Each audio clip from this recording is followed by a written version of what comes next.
আওয়ামী লীগের মনোনয়ন পেলেন ৪৫ নতুন মুখ, বাদ পড়েছেন অনেক হেভিওয়েট প্রার্থী। মাঠ যাচাইয়ে কয়েক আসনে একাধিক প্রার্থী। বেগম জিয়া নির্বাচনে অংশ নেওয়া অনুষ্ঠিত হলেও ভোটের মাঠে সক্রিয় বিএনপি। অধিকাংশ আসনে একাধিক প্রার্থীকে মনোনয়ন, কয়েকজন প্রভাবশালী নেতা জমা না দেয় গুঞ্জন। স্থানীয় নির্বাচনের মতো সিলেটে আসন্ন জাতীয় নির্বাচনও সুষ্ঠু ও শান্তিপূর্ণ হবে প্রত্যাশা ভোটারদের। রাজনৈতিক সম্প্রীতি ধরে রাখতে চায় দলগুলো। মাধ্যমিক স্তরে 10টি বিষয় নিয়ে চালু হচ্ছে কারিগরি শিক্ষা কোর্স। অন্য মাধ্যমের চেয়ে কম সুবিধা পাওয়ার অভিযোগ শিক্ষক শিক্ষার্থীদের। এবং কর্মসংস্থান সৃষ্টি না হলে গতি হারাবে জিডিপি প্রবৃদ্ধি, বলছেন অর্থনীতিবিদরা। টেকসই সুফল নিশ্চিতে নির্বাচনী ইশতেহারে সুস্পষ্ট ঘোষণার দাবি।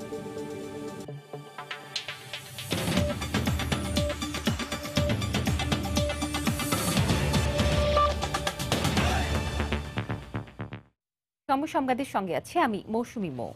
একাদশ জাতীয় সংসদ নির্বাচনে আওয়ামী লীগ থেকে এই পর্যন্ত 231 জন প্রার্থীকে মনোনয়ন দেওয়া হয়েছে। এর মধ্যে অনেক হেভিওয়েট প্রার্থী বাদ পড়েছেন। দলে জায়গা করে নিয়েছে ৪৫ জন নতুন মুখ।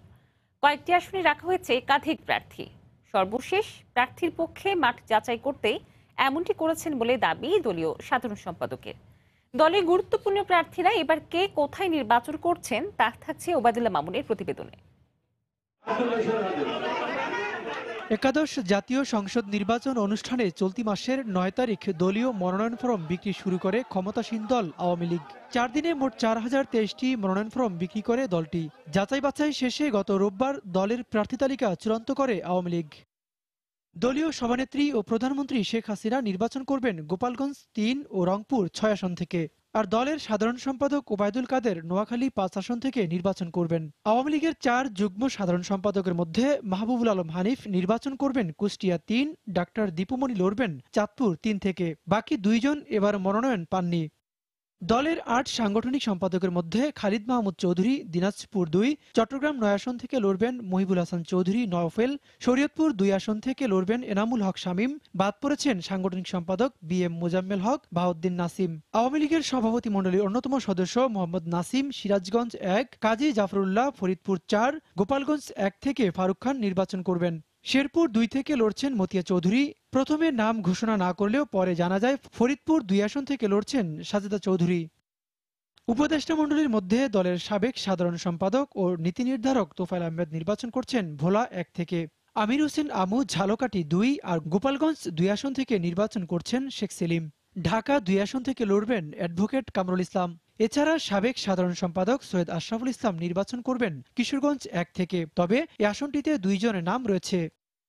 আর নতুন মুখ ও আলোচিত প্রার্থীদের মধ্যে রয়েছে মাদারীপুর 3 আসন থেকে দলের দপ্তর সম্পাদক ও প্রধানমন্ত্রীর বিশেষ সহকারী ডক্টর আব্দুস সোবহান গোলাপ, মাগুরা 1 আসন থেকে প্রধানমন্ত্রীর APS সাইফুজ্জামান শিখর, বাগেরহাট 2 আসনে লড়ছেন শেখ হেলালের ছেলে শেখ সারহান নাসের তন্ময়। এছাড়া ক্রিকেট তারকা মাশরাফি নড়াইল 2 ও দলের সাবেক সাধারণ সম্পাদক আব্দুল জলিলের ছেলে নিজামুদ্দিন জলিলও রয়েছেন এ তালিকায়। ওবায়দুল্লাহ মামুন, সময় সংবাদ, ঢাকা। নির্বাচনে বেগম খালেদা জিয়ার অংশগ্রহণ অনুষ্ঠিত হয়ে পড়লেও দলীয় মনোনয়ন জমা দিয়ে ভোটের লড়াইয়ে নামলেন বিএনপির হেভিওয়েট প্রার্থীরা।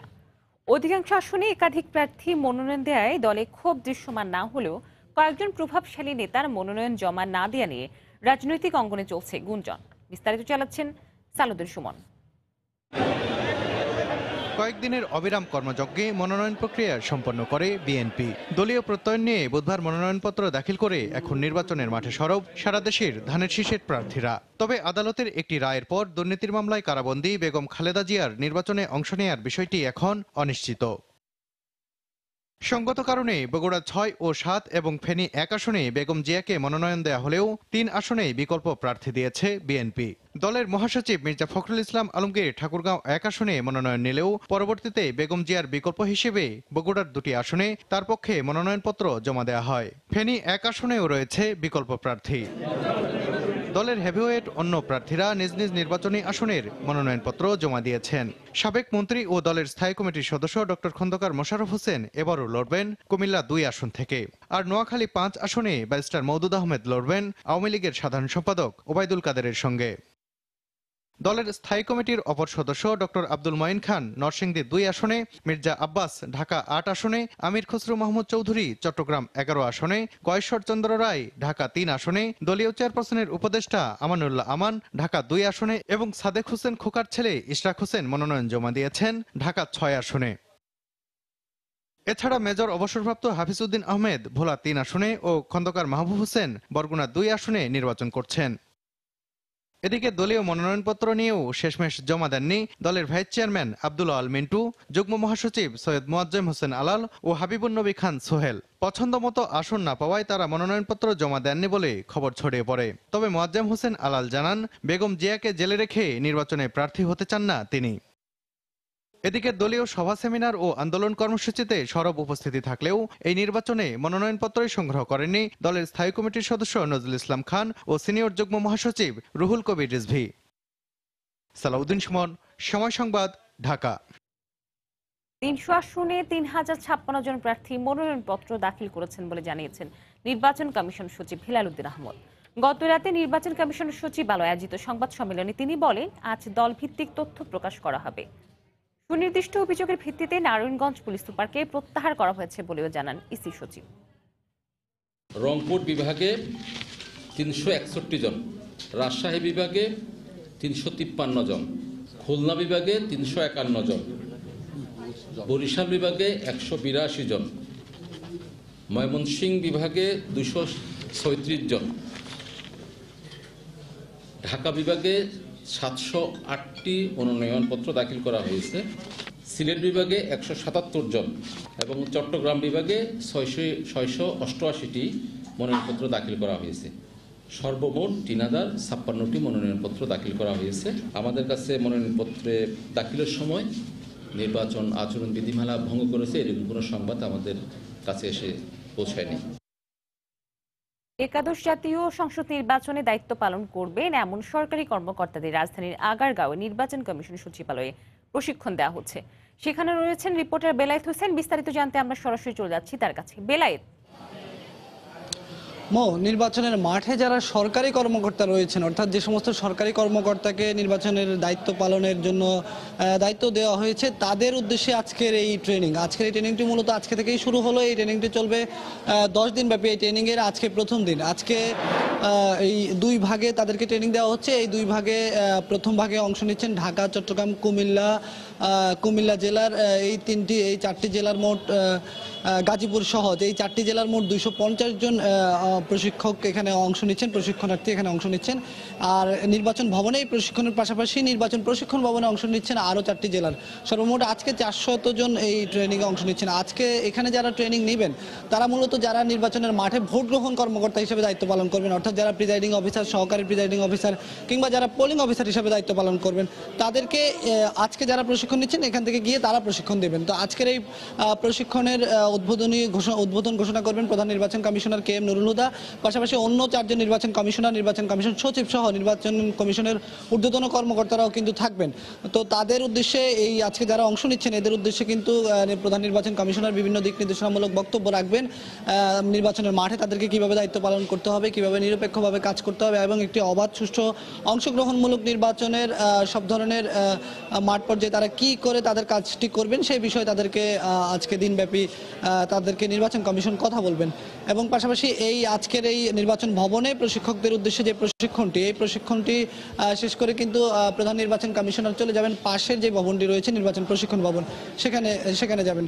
এভাবে তাদের এই প্রশিক্ষণটা কিন্তু আগামীকালকেও চলবে। অর্থাৎ প্রত্যেক ব্যাচে যাদেরকে প্রশিক্ষণ দেওয়া হচ্ছে 400 জন করে, এদেরকে 2 দিন ব্যাপী প্রশিক্ষণ দেওয়া হবে এবং পরবর্তীতে আরও 2 দিন ব্যাপী করে মোট 10 দিন ব্যাপী এই প্রশিক্ষণটি চলবে। তো প্রধান নির্বাচন কমিশনার তাদের উদ্দেশ্যে কিছুক্ষণ পরে কি দিক নির্দেশনা দেন সেটি পরবর্তীতে আমি আপনার মাধ্যমে জানিয়ে দেওয়ার চেষ্টা করব। এই ছিল আমার কাছে এখনকার মতো। আগারগাঁওয়ে নির্বাচন কমিশন সচিবালয়ে চলছে একাদশ জাতীয় সংসদ নির্বাচনে যেসব কর্মকর্তারা ভোট কেন্দ্রে দায়িত্ব পালন করবেন তাদের প্রশিক্ষণ এবং সেখানকার সর্বশেষ খবর জানাতে আমাদের সঙ্গে যুক্ত হয়েছিলেন সহকর্মী বেলায়েত হোসাইন। সময় সংবাদে আরো থাকছে, সিরাজগঞ্জে পণ্যবাহী 2 ট্রাকের মুখোমুখি সংঘর্ষ, নিহত 2। মানিকগঞ্জে সড়ক দুর্ঘটনায় সিএনজি চালকের মৃত্যু।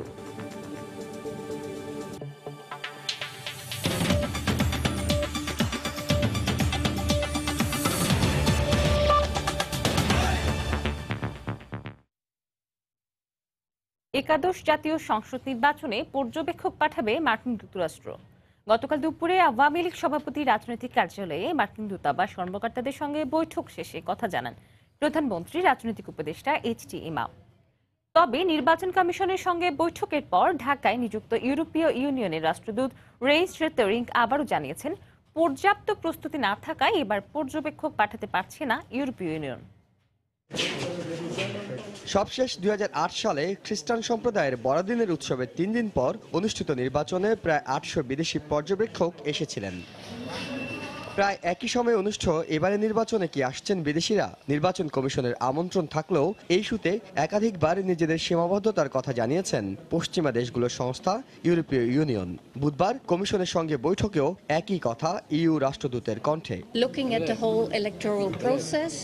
একটি পূর্ণ নির্বাচনী পর্যবেক্ষক দল পাঠাতে হলে বেশ কিছুদিন আগে থেকে প্রস্তুতি নিতে হয়। আমাদের কাছে অন্যান্য অংশীদার দেশগুলো থেকেও নির্বাচনী পর্যবেক্ষক পাঠানোর চাপ রয়েছে। ফলে অগ্রাধিকার ভিত্তিতে ইউরোপীয় ইউনিয়ন হেডকোয়ার্টার বাংলাদেশের নির্বাচনে পর্যবেক্ষক না পাঠানোর সিদ্ধান্ত নিয়েছে। বাংলাদেশের নির্বাচনে অংশ নিচ্ছে সবগুলো রাজনৈতিক দল। আমরা আশা করি এই নির্বাচন অবাধ ও সুষ্ঠুভাবে সম্পন্ন হবে। একই সময়ে ধানমন্ডির আওয়ামী লীগ সভাপতির কার্যালয়ে আসেন মার্কিন দূতাবাসের কর্মকর্তারা। পর্যবেক্ষক পাঠানোর ব্যাপারে দেশটি কথা দিয়েছে বলে জানান প্রধানমন্ত্রীর রাজনৈতিক উপদেষ্টা। আমাদের মাননীয় প্রধানমন্ত্রী, আমাদের জননেত্রী শেখ হাসিনা, দলের সভাপতি, তিনি যে নির্বাচন সম্পর্কে যে সমস্ত কথা বলেন, এই আদর্শগুলোই আমেরিকানরাও ধারণ করেন। তাদের সঙ্গে আমাদের মতের যথেষ্ট মিল আছে। গণতান্ত্রিক পরিবেশ সৃষ্টিতে আমরা সকলেই একসঙ্গে কাজ করব। আমেরিকা থেকে অনেক অবজারভার আসবেন। আমরা তাদের কাছে বলেছি যে দেখো, অবজারভাররা যেখানে যাবেন তাদের নিরাপত্তা বিধান করা আমাদের দায়িত্ব। তারা বলছেন যে বাংলাদেশে অবজেক্টিভ ভালো পরিবেশ বিরাজ করছে। নির্বাচনে সব দলের অংশগ্রহণকে মার্কিন কর্মকর্তারা ইতিবাচক হিসেবে দেখছেন বলেও জানান এইচ.টি. ইমাম। যত রকমের ইহসান জুয়েল, সময় সংবাদ, ঢাকা। দেশের জিডিপি প্রবৃদ্ধি নিয়ে বিভিন্ন সংস্থার হিসেব বিভিন্ন হলেও এই অর্জন যে বেশ শক্তিশালী তা নিয়ে বিতর্ক নেই বলে মনে করেন অর্থনীতিবিদরা। তবে বিনিয়োগ বৃদ্ধি আর কর্মসংস্থান সৃষ্টিতে তা কতটুকু ভূমিকা রাখছে, সামনে দাঁড়াচ্ছে সেই প্রশ্ন। তাদের আশঙ্কা, উপযুক্ত কর্মসংস্থান সৃষ্টি করতে না পারলে বেকারত্বের ভার আর আয় বৈষম্যের দ্বন্দ্বে গতি হারাবে জিডিপির এই ঊর্ধ্বমুখী চলন। তাই প্রবৃদ্ধির টেকসই সুফল নিশ্চিত করতে রাজনৈতিক দলগুলো নির্বাচনী ইশতেহারও সুস্পষ্ট ঘোষণা চান উদ্যোক্তা, বেকার সহ সংশ্লিষ্টরা। বিস্তারিত কামরুল হাসান সবজি রিপোর্টে। গেল কয়েক বছর ধরে লাগাতার ঊর্ধ্বমুখী জিডিপি প্রবৃদ্ধি ৮ ছুঁই করে শেষ করেছে গেল অর্থবছর, যা ২০১০-১১ অর্থবছরে ছিল ৬.৬৬%। প্রবৃদ্ধির এই অর্জনকে বেশ শক্তপোক্ত বলেই মনে করেন অর্থনীতি বিশ্লেষকরা। প্রবৃদ্ধি বেগবান হয়েছে, সংখ্যাতাত্ত্বিক বিতর্ক হতে পারে, কিন্তু বেড়েছে এই নিয়ে কোনো বিতর্ক নাই। এটি কিন্তু বিশ্বের যে অনেক দেশে অনেক উচ্চ পর্যায়ে দেখা যায় তা কিন্তু না, অবশ্যই একটা ইতিবাচক ঘটনা। তবে এই প্রবৃদ্ধির প্রতিফলন যেভাবে পড়ার কথা সেভাবে পড়েনি অর্থনীতিতে। সেখানেই ভাবনার কথা বলছেন অর্থনীতিবিদরা। বিভিন্ন সংস্থার জরিপে দেখা যায় প্রবৃদ্ধির ঊর্ধ্বমুখী চলন সত্ত্বেও গেল ৮ বছরে তরুণ বেকারত্ব হয়েছে দ্বিগুণ, বেড়েছে শিক্ষিত বেকারের সংখ্যাও।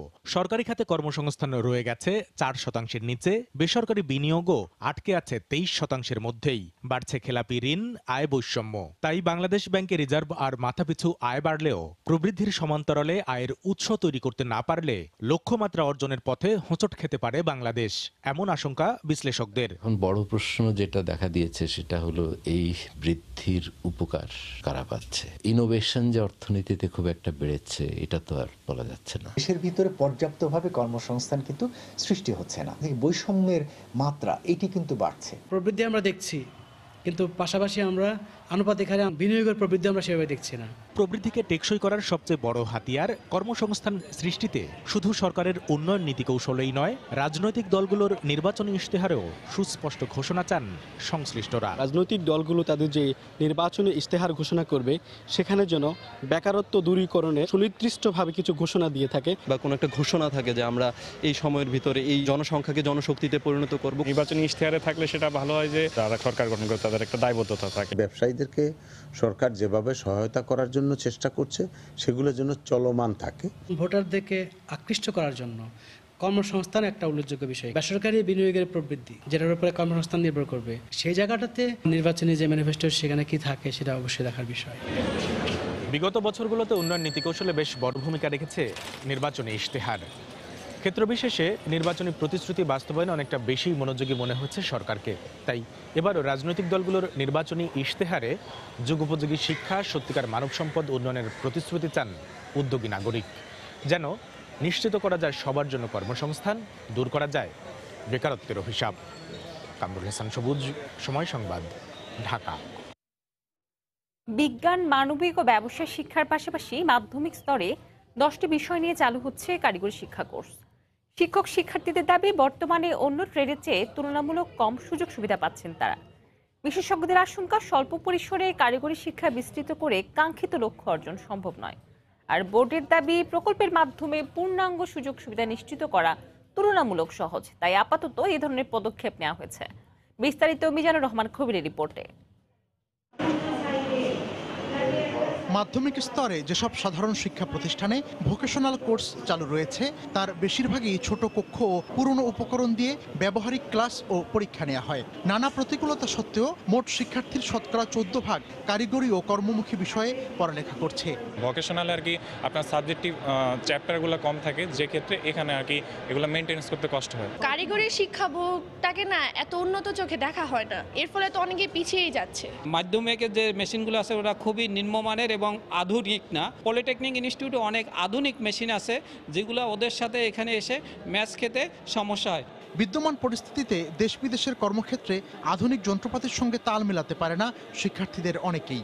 এই বাস্তবতার মধ্যেই আপাতত বাছাইকৃত 640টি স্কুল ও মাদ্রাসায় পাইলট প্রকল্প চালু হবে। বিচ্ছিন্নভাবে প্রকল্প চালুর সমালোচনা করেন বিশেষজ্ঞরা। যদি 32,000 হাই স্কুল থাকে আমাদের, তাইলে 16,000কে নিয়ে আসতে হবে এখনই আমাদের টার্গেট গ্রুপ হিসাবে। আগামী 20 সালে এটাকে আমরা অ্যানাদার 16,000-এ নেব। 600-700 করে আপনি 30 সালে ওই জায়গায় যেতে পারবেন না। সরকারের যেই এমপিও ভুক্তি বলেন অথবা একটা শিক্ষা প্রতিষ্ঠান থেকে যে বেতন ভাতা দেওয়া হয়, এতে একজন কারিগরি শিক্ষায় শিক্ষিত মানুষ সেখানে কাজ করতে আগ্রহী হয় না।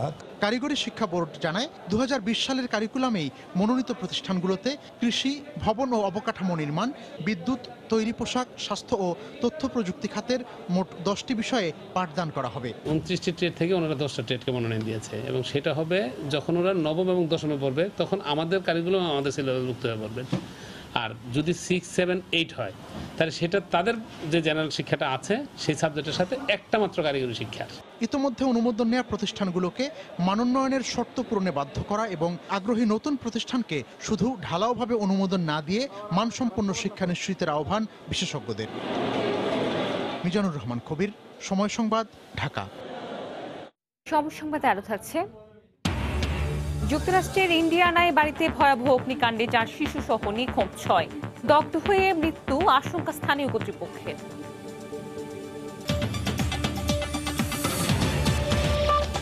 সিরাজগঞ্জে পণ্যবাহী দুটি ট্রাকের মুখোমুখি সংঘর্ষে 2 জন নিহত হয়েছেন। মানিকগঞ্জে সড়ক দুর্ঘটনায় 1 সিএনজি চালক নিহত হয়েছেন। অন্যদিকে পাবনায় আলাদা সড়ক দুর্ঘটনায় মা ও মেয়ে নিহত হয়েছেন। পুলিশ জানায়, ভোর রাতে সিরাজগঞ্জে বঙ্গবন্ধু সেতুর পশ্চিম সংযোগ সড়কের সৈয়দাবাদ এলাকায় উত্তরবঙ্গগামী একটি ট্রাকের সঙ্গে বিপরীত দিক থেকে আসা অপর একটি ট্রাকের মুখোমুখি সংঘর্ষ হয়। এতে ঘটনাস্থলে 2 জন নিহত হন, আহত হন আরও 2 জন। খবর পেয়ে তাদের উদ্ধার করে সদর হাসপাতালে ভর্তি করে ফায়ার সার্ভিস। এদিকে মানিকগঞ্জে পাটুরিয়াগামী একটি প্রাইভেট কারের সঙ্গে বিপরীত দিক থেকে আসা সিএনজি চালিত একটি অটোরিকশার সংঘর্ষ হয়। এতে গুরুতর আহত হন অটোরিকশার চালক ওমর আলী। তাকে উদ্ধার করে শিবালয় উপজেলা স্বাস্থ্য কমপ্লেক্সে নেওয়ার পথে তার মৃত্যু হয়।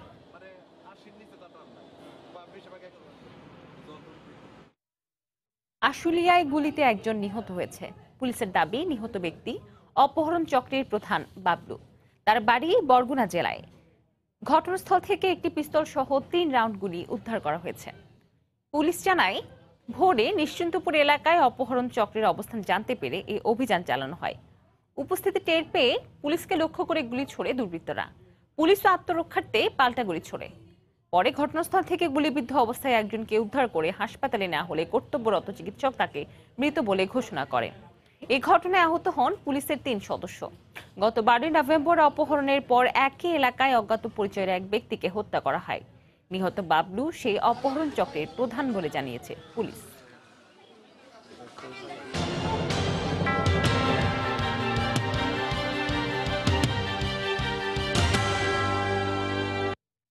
সিলেটের রাজনৈতিক সম্প্রীতি দীর্ঘদিনের।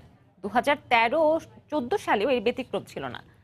নির্বাচনেও রাজনৈতিক সম্প্রীতি ধরে রাখে প্রধান দুই দল। এতে গত কয়েক বছর এই অঞ্চলের সবগুলো স্থানীয় নির্বাচন অনুষ্ঠিত হয়েছে অবাধ, সুষ্ঠু ও শান্তিপূর্ণভাবে।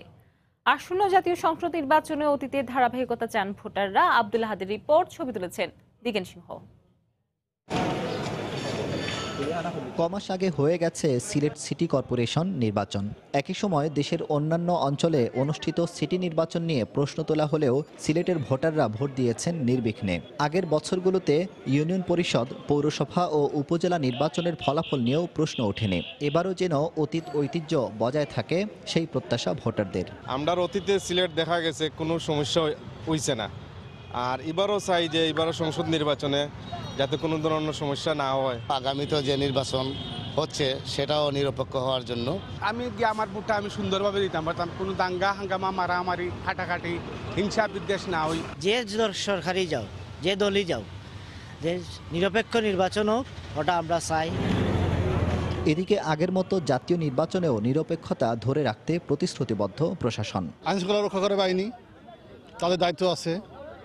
যারা প্রার্থী হবেন তাদের দায়িত্ব বলা আছে, যারা রাজনৈতিক দলের কর্মীরা আছেন তাদের দায়িত্ব আছে। আশা করি যার যার দায়িত্ব সুচারুভাবে পালন করবেন। সবাইকে নিয়েই আমরা একটি অবাধ, সুষ্ঠু, নিরপেক্ষ নির্বাচন করতে চাই।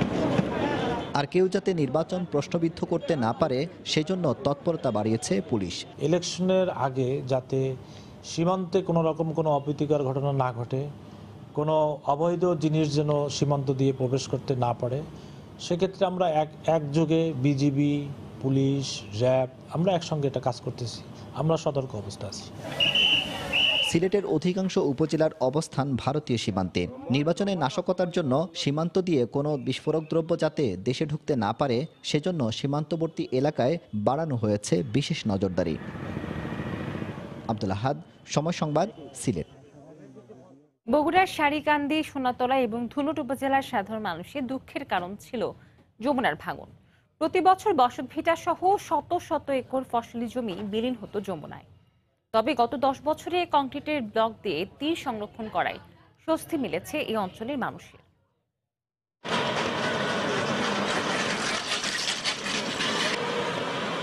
তখন এই বিদ্যালয়ে পানি উঠতেছিল, বাচ্চাদের অনেক সমস্যা হচ্ছিল, লেখাপড়ার বিঘ্ন ঘটতে, আমরাও স্কুলে ঠিকমতো আসতে পারতাম না। নদীর বাঁধটা না কাজ না করতো তাহলে আমরা বাপ দাদা ভিটা ছেড়ে আমরা অনেক দূর দূরান্তরে চলে যেতাম। বাঁধ হওয়াতে আরো সুবিধা হয়েছে, বালু চলে গেছে, আমাদের পলি পড়তেছে, আমাদের সব পণ্য সম্পত্তি সব উঠে যাচ্ছে। বাঁধটা আল্লাহ দিলে খুব উপকার হয়েছে। আগে বাড়ি ঘর থাকলেন না, আগে আবাদও থাকলেন না। নদীর কাজ হয়, আমাদের বাড়ি ভাঙতে হচ্ছে না। নদী নালা মনে ভাঙ্গে অন্য জায়গা তার যাওয়া লাগা নাই, ঘর বাড়ি টানা লাগা নাই, এই জন্য আঙ্গের উপকার হয়েছে। একাদশ জাতীয় সংসদ নির্বাচনে দায়িত্ব পালন করবেন এমন সরকারি কর্মকর্তাদের রাজধানীর আগারগাঁওয়ে নির্বাচন কমিশন সচিব কার্যালয়ে প্রশিক্ষণ চলছে। সেখানে ব্রিফিং করছে নির্বাচন কমিশনার। আমরা সরাসরি চলে যাচ্ছি সেখানে। যাকে খুশি তাকে ভোট দিয়ে সেই দীক্ষায় তারা সেখানে দায়িত্ব পালন করেন। সুতরাং আমরা মনে করি যে আমরা নির্বাচন কমিশন নির্বাচনের দায়িত্ব আমরা রিটার্নিং অফিসার, সহকারী রিটার্নিং অফিসার অর্পিত করেছি। আবার সহকারী রিটার্নিং অফিসার এবং রিটার্নিং অফিসার প্রিজাইডিং অফিসারদের কাছে দায়িত্ব অর্পণ করেছে। তার অর্থ হলো যে নির্বাচন কমিশনের দায়িত্ব কিন্তু প্রিজাইডিং অফিসার এবং সহকারী প্রিজাইডিং অফিসার এবং পুলিং অফিসারের উপরে অর্পিত হলো, তাই না? তাই না? কি তাই কি না? তার মানে হলো যে প্রকৃতপক্ষে একেবারে প্রত্যক্ষভাবে এই ভোটের ব্যাপারে, ভোট ব্যবস্থাপনায়, নির্বাচন ব্যবস্থাপনায় যারা সম্পৃক্ত তাদের কাছাকাছি কিন্তু আপনারা যাচ্ছেন, তাদেরকে উদ্বুদ্ধ করার দায়িত্ব কিন্তু আপনারা নিচ্ছেন। সেখানে সেই প্রেক্ষাপটে আপনাদের গুরুত্ব অপরিসীম। সে কারণে আমরা সচিব মহোদয় বলেছেন যে আমরা এতদিন বিভিন্ন পর্যায়ের লোকজনের সাথে ওরিয়েন্টেশন করেছি, প্রশিক্ষণ দিয়েছি, কিন্তু আমি মনে করি আপনাদের এই প্রশিক্ষণটা সবচেয়ে বেশি গুরুত্বপূর্ণ। কারণ আপনারা যাবেন কাদের কাছে? যারা এই ভোট ব্যবস্থাপনার সাথে প্রত্যক্ষভাবে সরাসরিভাবে জড়িত, যাদের সাথে কথা হবে ভোটারদের, যাদের সাথে কথা হবে প্রার্থীর, যাদের সাথে কথা হবে এই ভোট ব্যবস্থাপনার সাথে যারা জড়িত, যারা তাদের মাধ্যমেই এই দেশের সংসদ সদস্য নির্বাচিত হবে তাদের ব্যবস্থাপনায়। সুতরাং সেই লোকগুলোর কাছে আপনারা যাচ্ছেন, কি নিয়ে যাচ্ছেন? নির্বাচন কমিশনের যে বার্তা, সে বার্তা হলো কি? সম্পূর্ণভাবে নিরপেক্ষ দৃষ্টিভঙ্গিতে একেবারে কোনো রকমের দলমত নির্বিশেষে সকলের প্রতি সমান আচরণ, সকলের প্রতি সমান সুযোগ সুবিধা প্রদান করে নির্বাচন পরিচালনা করবেন, সেই লোকগুলোর কাছে আপনারা যাচ্ছেন। সুতরাং আপনাদের মধ্যে যে নির্বাচন পরিচালনার এতদিনের যে অভিজ্ঞতা, আপনাদের নিজস্ব মাঠ পর্যায়ের প্রশিক্ষণ প্রদানের যে দক্ষতা, সেগুলো সব কাজে লাগিয়েই তাদেরকে প্রশিক্ষণ প্রদান করতে হবে। এটাই আমাদের আপনাদের উপরে প্রত্যাশা এবং আশা। আমরা প্রত্যাশিতভাবে এবারের নির্বাচনে প্রার্থীদের আরেকটা কথা হলো যে যখন থেকেই প্রার্থিতা নিয়ে নির্বাচন মাঠে যাবে তখন কিন্তু তিনি প্রার্থী, তার পরিচয় হলো আপনাদের কাছে প্রার্থী।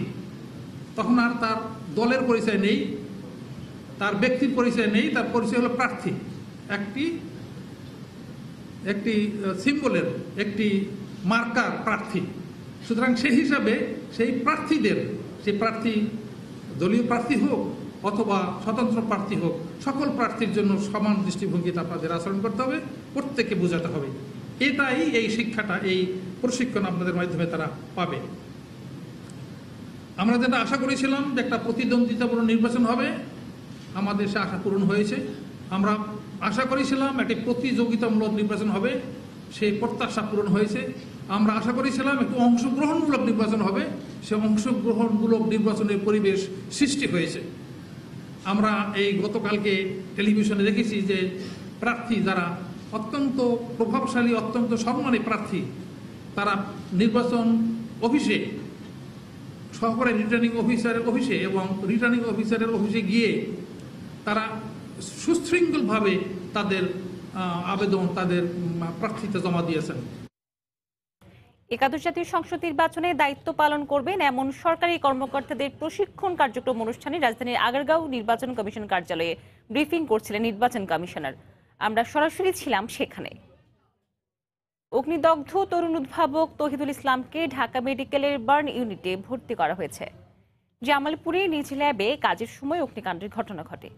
গত 4টার দিকে শহরের পলাশগড় এলাকায় এই ঘটনা ঘটে।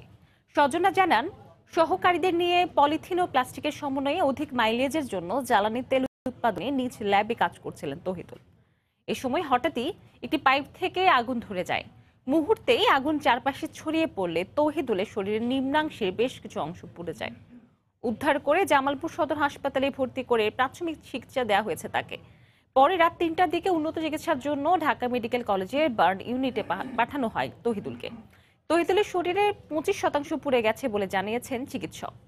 কলাগাছ থেকে বিদ্যুৎ উৎপাদন, পলিথিন থেকে জ্বালানি তেল তৈরি সহ নানা উদ্ভাবনের জন্য আন্তর্জাতিক ও জাতীয়ভাবে পুরস্কৃত হয়েছেন তৌহিদুল ইসলাম।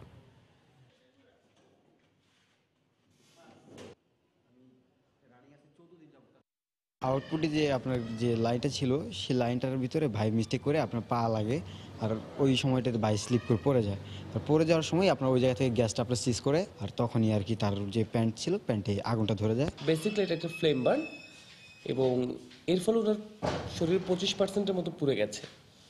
আর যেহেতু চেহারায় একটু পোড়া আছে, তবে এখনও শ্বাসনালীর পোড়ার কোনো উপসর্গ আমরা পাইনি, কিন্তু এই উপসর্গ সাধারণত 8 ঘন্টা পরেও পাওয়া যেতে পারে।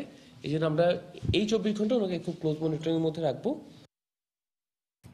শীতের শুরুতেই নওগাঁয় আশঙ্কাজনকভাবে বেড়েছে শিশুদের নিউমোনিয়া, পেটের পীড়া ও ব্রঙ্কাইটিস রোগ। গত এক সপ্তাহে প্রায় 1000 শিশুকে সদর হাসপাতালে চিকিৎসা দেওয়া হয়েছে। এছাড়া হাসপাতালে ভর্তি হয়েছে শতাধিক শিশু। হঠাৎ রোগীর চাপ সামাল দিতে হিমশিম খাচ্ছে হাসপাতাল কর্তৃপক্ষ। বিশেষজ্ঞরা বলছেন, বিরূপ আবহাওয়ার কারণে বেড়েছে শিশু রোগের প্রকোপ। নওগাঁ প্রতিনিধি এমআর রকি রিপোর্টে। সন্ধ্যা থেকে শীতের হিমেল হাওয়ার সাথে সকাল পর্যন্ত হালকা কুয়াশা পড়ছে নওগাঁয়, আর দিনের আলো বাড়ার সাথে বাড়ছে রোদের প্রখরতা। আবহাওয়ার এমন ছন্দপতনের প্রভাব অসহনীয় হয়ে দেখা দিয়েছে শিশুদের উপর। গত এক সপ্তাহে নওগাঁ সদর হাসপাতালে শীতজনিত রোগে আক্রান্ত হয়ে 1000-এর বেশি শিশু চিকিৎসা নিয়েছে।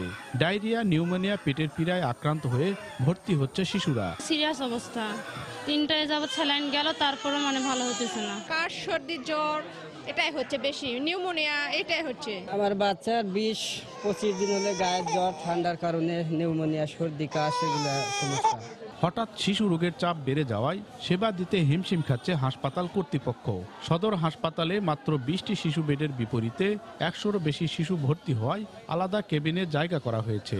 সেবা দিতে হিমশিম হচ্ছে না, হচ্ছে আমাদের বেড নিয়ে 2-3টা করে বাচ্চা দিচ্ছি, রোগী এটা নিজে থাকতে চাচ্ছে না, একটা বেডে একাই থাকতে চাচ্ছে, একা তো আমাদের অত বেড নাই। ওষুধপত্র মোটামুটি পর্যাপ্ত পরিমাণ আছে, কিন্তু যেহেতু আমরা 100 বেডের বরাদ্দ পাতাম আগে বা পাচ্ছি এখনো, এই জন্য আমাদের তো আসলে ওইরকম ভাবে থাকার কথা না। তবে যে রোগী খুব বেশি প্রয়োজন সেটাকে আমরা দিতে পারি। শিশু রোগের কারণে বিচলিত হয়ে অ্যান্টিবায়োটিক ব্যবহার করা থেকে বিরত থাকার পরামর্শ দিয়েছেন শিশু বিশেষজ্ঞরা। মায়েদের সচেতনতা বৃদ্ধি করতে হবে, মাদেরকে বুকের দুধটা খাওয়াতে হবে। বুকের দুধের পাশাপাশি যে বাড়তি খাবার আছে সেগুলি মায়েরা খাবে, এবং বাচ্চার যখনই দ্রুত নিঃশ্বাস দেখা দেবে তখনই যেন তারা নিকটবর্তী হাসপাতালের বা আমাদের যে সিসি আছে, কমিউনিটি সেন্টার আছে, সেখানে যেন যোগাযোগ করে। এই অবস্থায় জেলার 11টি উপজেলা স্বাস্থ্য কমপ্লেক্স ও 374টি কমিউনিটি ক্লিনিক থেকে শীতজনিত রোগের সেবা নেওয়ার তাগিদ দিচ্ছে স্বাস্থ্য বিভাগ। এমআর রকি, সময় সংবাদ, নওগাঁ। বাগেরহাটে সড়ক দুর্ঘটনায় 2 শিক্ষক নিহত হয়েছেন। গতরাতে মোল্লারহাট উপজেলার কাহালপুর এলাকায় দুর্ঘটনা ঘটে। পুলিশ জানায়, জেলা সদর থেকে মোটরসাইকেলে করে মোল্লারহাট যাচ্ছিলেন সরস্বতী প্রাথমিক বিদ্যালয়ের 2 শিক্ষক। পথে কাহালপুর এলাকায় পৌঁছালে পেছন থেকে পণ্যবাহী একটি ট্রাক মোটরসাইকেলটিকে ধাক্কা দেয়। খবর পেয়ে পুলিশ ঘটনাস্থল থেকে তাদের উদ্ধার করে সদর হাসপাতালে নেয়। পরে সেখানে চিকিৎসাধীন অবস্থায় শিক্ষক রফিকুল ইসলাম ও বাহারুল আলমের মৃত্যু হয়। এ পর্যায়ে শীর্ষ সংবাদ জানিয়ে দিচ্ছি আরেকবার।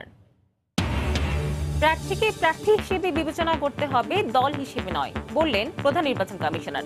নির্বাচনে নিরপেক্ষতা বজায় রাখতে সরকারি কর্মকর্তাদের নির্দেশ। আওয়ামী লীগের মনোনয়ন পেলেন 45 নতুন মুখ, বাদ পড়েছেন অনেক হেভিট প্রার্থী। মাঠ যাচাইয়ে কয়েক আসনে একাধিক মনোনয়ন। এবং বেগম জিয়া নির্বাচনে অংশ নেওয়া অনুষ্ঠিত হলেও ভোটের মাঠে সক্রিয় বিএনপি। অধিকাংশ আসনে একাধিক প্রার্থীকে মনোনয়ন, কয়েকজন প্রভাবশালী নেতা জমা না দেয়ায় গুঞ্জন।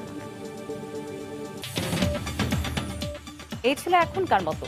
যে কোনো খবর পেতে ভিজিট করুন সময়-নিউজ.tv। আপনার মোবাইলে সময় সংবাদ দেখতে ও সকল খবর পেতে ডাউনলোড করুন সময় অ্যাপ। আর এইমাত্র পাওয়া খবর মোবাইলে পেতে SMS করুন *BN লিখে পাঠিয়ে দিন 16242 নম্বরে। আর সঙ্গে থাকুন সময়ে।